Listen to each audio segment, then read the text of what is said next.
Titanic submarine. Recent గా ఈ submarine సముద్రంలో మునిగిపోయింది. అసలు ఏం జరిగింది, ఎందుకు ఈ సబ్మెరీన్ ని స్టార్ట్ చేశారు, లోపల అసలు ఎవరు ఉన్నారు, ఈ సబ్మెరీన్ స్టార్ట్ అవ్వడానికి మెయిన్ మోటో ఏంటి అనే విషయాలు ఈ వీడియోలో తెలుసుకుందాం. టైటానిక్ సినిమా చాలా మంది చూసే ఉంటారు, అలానే చాలా మందికి ఇది ఫేవరెట్ కూడా.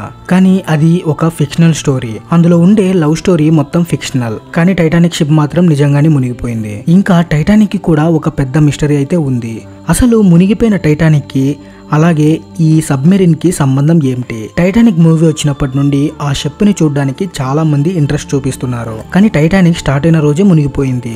ఇప్పటికీ ఆ టైటానిక్ షిప్ అట్లాంటిక్ ఓషన్ కింద భాగంలో వాటి పార్ట్స్ ఇంకా ఉన్నాయి. ఈ టైటానిక్ సబ్మెరీన్ లో మొత్తం 5 మెంబర్స్ వెళ్లారు. ఈ సబ్మెరీన్ టికెట్ కాస్ట్ 2 కోట్లంట.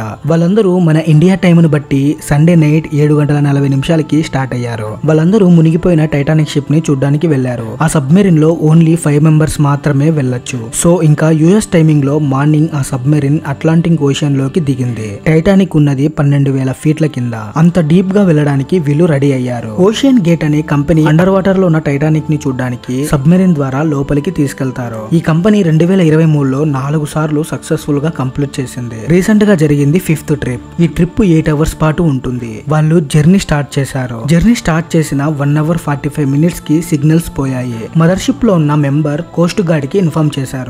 వెంటనే వాళ్ళు ఆపరేషన్ ని స్టార్ట్ చేశారు. సబ్మెరీన్ మిస్ అయిందని తెలుసుకున్నాక Coast guards search operation start చేశారు. ఆ సబ్మెరీన్ లో ఓన్లీ 96 అవర్స్ కి సరిపోయే ఆక్సిజన్ మాత్రమే ఉంటుంది. అది కూడా ఆ మరుసటి రోజు 3:30 కంప్లీట్ అయిపోయింది. అప్పటికి కూడా వాళ్ళు ఆ సబ్మెరీన్ ని కనిపెట్టట్లేదు. సబ్మెరీన్ మిస్ అయిన డే వాళ్ళకి ఏవో సౌండ్స్ వినపడ్డాయని కోస్ట్ గార్డ్స్ చెప్పారు. కానీ ఎక్కడి నుండి ఆ సౌండ్ వస్తుందనేది ఎగ్జాక్ట్ గా వాళ్ళకి తెలియట్లేదు. సముద్రం చాలా పెద్దది కదా, ఇంకా 1800 ఫీట్ల వరకు మాత్రమే సన్లైట్ కనిపిస్తుంది. ఆ తర్వాత మొత్తం చీకటిగా ఉంటుంది. టైటానిక్ 12,000 ఫీట్ల కింద ఉంది. తర్వాత రోజు ఓషియన్ గేట్ ఒక స్టేట్మెంట్ ని రిలీజ్ చేసింది. టైటానిక్ దగ్గరలో ఈ సబ్మెరీన్ పేలిపోయింది అని, ఆ 5 మెంబర్స్ చనిపోయారు అని చెప్పారు. ఇంకా ఈ సబ్మెరీన్ ని బయట నుంచి స్క్రూస్ తో లాక్ చేస్తారు. సో బయటకి రావాలంటే బయట నుండి ఎవరన్నా ఓపెన్ చేయాల్సిందే. ఒక కోఇన్సిడెంట్ ఏంటంటే దెబోరా అనే ఒక పర్సన్ November 1, 2013న ఒక పోస్ట్ పెట్టాడు. తనకి ఒక కల వచ్చిందంట. ఆ కల ఏంటంటే ఒక ఈవిల్ బిలియనియర్ టైటానిక్ ని చూడడానికి సబ్మెరీన్ లో వెళ్తున్నాడు. ఆ వాటర్ లోపలికి వెళ్ళగానే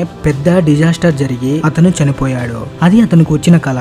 అది సోషల్ మీడియాలో పోస్ట్ చేశాడు. అండ్ ఎగ్జాక్ట్ గా ఆ సబ్మెరీన్ అలానే జరిగింది. ఇంకా ఆ సబ్మెరీన్ లో పాకిస్తాన్ బిజినెస్ మ్యాన్ కూడా ఉన్నారు. ఇది కోఇన్సిడెన్సో లేకపోతే ఏంటో అర్థం కావట్లేదు. బట్ జరగాల్సిన డ్యామేజ్ జరిగిపోయింది. టోటల్ 5 మెంబర్స్ చనిపోయారు. ఇది ఒక అనుకోని సంఘటన చెప్పొచ్చు.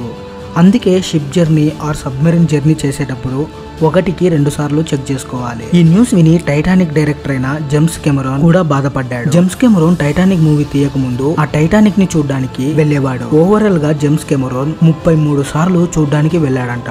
అండ్ అక్కడికి వెళ్ళడం అంత ఈజీ కాదు అని చెప్పాడు. That's it guys. ఈ వీడియో మీకు ఎలా అనిపించిందో కింద కామెంట్ అయితే చేయండి. అలాగే వీడియో నచ్చితే ప్లీజ్ వీడియోకి లైక్ చేసి సబ్స్క్రైబ్ చేసుకోవడం మాత్రం మర్చిపోకండి. మరో మంచి వీడియోతో మీ ముందుకు వస్తాను. అంతవరకు బాయ్.